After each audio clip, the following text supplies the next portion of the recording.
This is Tracy with RoadDawgOnline.com and Ron Gannaway.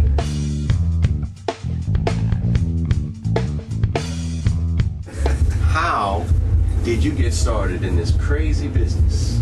That's a great question. Thank you. I have no idea. No, let's see. Started playing in school, in junior high, taking my school band. Ended up playing a drum set a little bit and got into playing in church a little bit.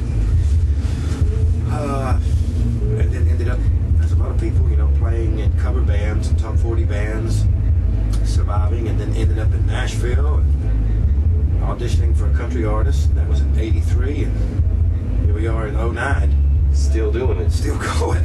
Actually, I'm from Chattanooga, outside of Chattanooga, a little town called Saudi Daisy, just north of Chattanooga. But when I started playing drum set and playing music, around the city there was not a whole lot of music scene in Chattanooga at the time. So I ended up going to Atlanta and auditioning for bands and working with a couple of cover bands out of Atlanta. And one of those groups ended up in Nashville to play, a gig, and then was held over, and I just sort of ended up in Nashville by accident, and then did the club circuit in the Southeast, but living in Nashville, and had an opportunity to audition for Tom T. Hall, and decided to get out of the club scene, and ended up playing with Tom T. Hall. What year was that? That was '83, '84. On old dogs and children and watermelon wine. And first time, playing with an artist and touring and TV and all that stuff. Was it kind of like a whirlwind for you? It was really great. It was pretty exciting, actually. It was, playing in clubs 6 nights a week, cover songs, and then going from that straight into the Opry and playing all of his, his hits, and doing a lot of TV with him, and a little bit of recording. We did a TV show soundtrack, and I got on one of his records in '84. And so yeah, it was really exciting, and I learned a lot from Tom T. Hall. It's like a bluegrass band with a drummer, traditional country music, and I'd been playing a lot of rock and top 40 stuff, and so it was like, it's a big change, but it was really, really good. I never really thought about it that much. The top 40 thing, of course, was more rock. It did some dance bands, but then I got into kind of like heavy rock stuff. But it was kind of tiring of the nightclub 6 night a week, week after week scene in the Southeast. And the funny thing about Tom T. Hall was, when I was a little kid,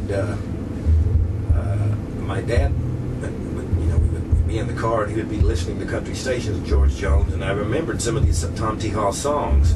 Oh yeah. And then, fast forward about 10, 12, 13 years, I'm playing these songs with him, the ones I used to listen to in the backseat of the car, driving along with my dad. It's like, wow, it was pretty wild. When you were hearing the Tom T. Hall songs, were you like, man, why are we listening to this? Or were you like open to it? It was, I think I was open to it, because I was, around that time, I had discovered drums at the high school.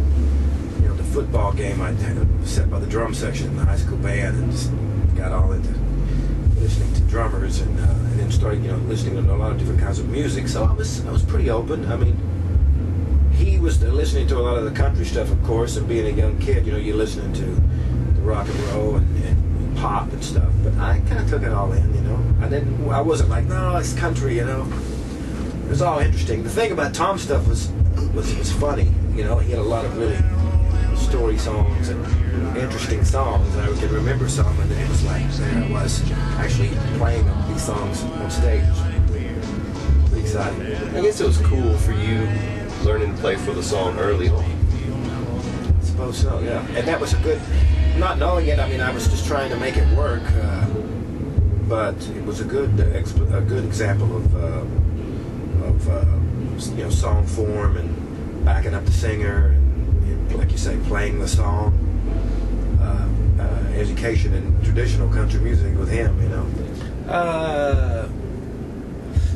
starting out, it was all what's on the radio, whatever the top 40 radio thing is. And then there was a year or two period there where I played in dance bands, which is basically dance music, like disco disco kind of dance stuff, straight ahead stuff.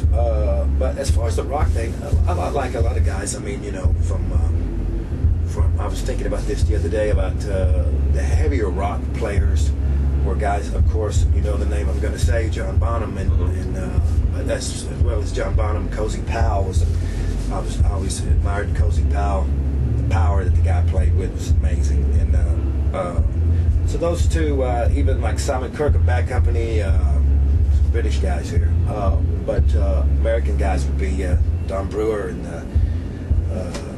then, you know, rock, jazz, I guess, would be Danny Seraphin. The Chicago was kind of a pretty big influence when I first started out listening to a lot of Chicago records.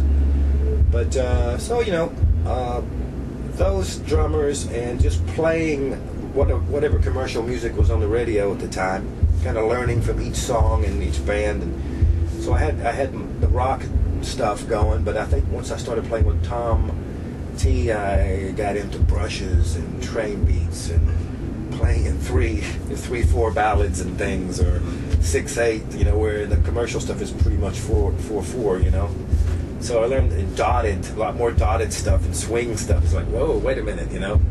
And playing on the top 40 thing, everything was straight 8. So that was kind of I had the rock thing, and then the tom training was the dotted stuff, the cut time, and the train beats and things. I toured with him about 2.5 years, and various things that happened, a little less touring, different things that went down. You know, I wasn't discouraged by some business decisions, but an opportunity was there for me. A guitar player friend of mine who was playing with Mel McDaniel, and at that time Mel McDaniel was having a lot of hit records, and it was, you know, joined the Opry, and so that was pretty exciting. I did that for a couple of years. That took me up to about the beginning of '88, and a lot of TV with him, a lot of touring, a lot of playing, kind of in a different area. I mean, you know, his stuff was more like Hank Jr. rock and country kind of thing, you know, of course. But I got to do Austin City Limits with him, and a lot of TV, national TV stuff with him. Played over in England with him. We worked with a lot of different people. We worked with Hank, opening for Hank Jr., and then we did some dates with Mel Haggard. So it's another step, and you know, I learned a little bit about traditional country, but then playing with him was more like a rock thing. So I had that in the toolbox. It's like, okay.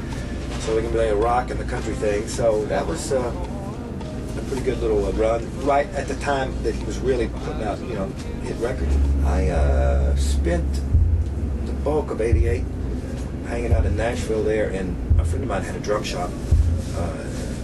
Jeff Danley had a store called DOG Percussion that he had taken over from Larry London and Debbie Gallant, and so he had the shop, and I had started kind of working in there part-time, so I started working with him at the store and kind of freelancing there in '88. I was in a little British invasion band, cover band, that was a lot of fun, Beatles and Stones, and then I started working with Joan Mosser, which was really great. She had great musicians playing with her. Some guy named Victor Wooten was playing bass. Have you heard of him? The name sounds familiar. I'm not sure. Yeah, I think he might make it one of these days. Yeah. He was a bass player, so there he is. So I did that all through '88 and I was playing with her actually at the end of '88 going into '89 when the Steve Wariner gig came along.